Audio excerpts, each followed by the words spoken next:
Oh, welcome to another 101 poetry prompts. I think I called it drawing prompts. I left it in though. Today's prompt is number 55, Blacksmith. And this kind of harkens back to our Memphis Monday days. Let's just go ahead with the story. I'm always alarmed when I discover a simple thing I didn't know. Like, how does a blacksmith weld together steel when the metal doesn't flow? It seems that there's a certain incandescence. Sometimes they call it white. And if you apply a flux to the joint, the steel fuses together tight. The glow follows the temperature, which is an important thing, but the anvil is more critical.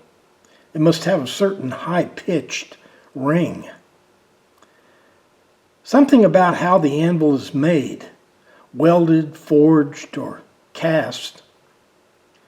Forged is the best, they say, and welded finishes last. So this is all interesting. This was all interesting in my Memphis Monday days. I think I'll buy me an anvil. I could use it in many ways. But I was hit in the head with sticker shock, $5,000 or more. Because you must have a heavy one to adorn a blacksmith floor.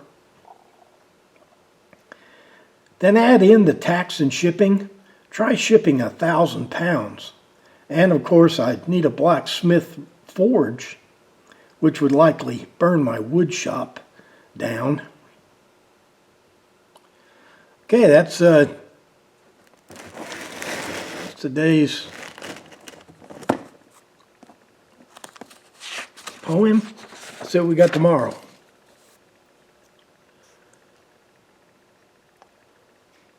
Number 56, Sleep is for the Weak. Thanks for watching, and hope to see you tomorrow. Thanks for playing along.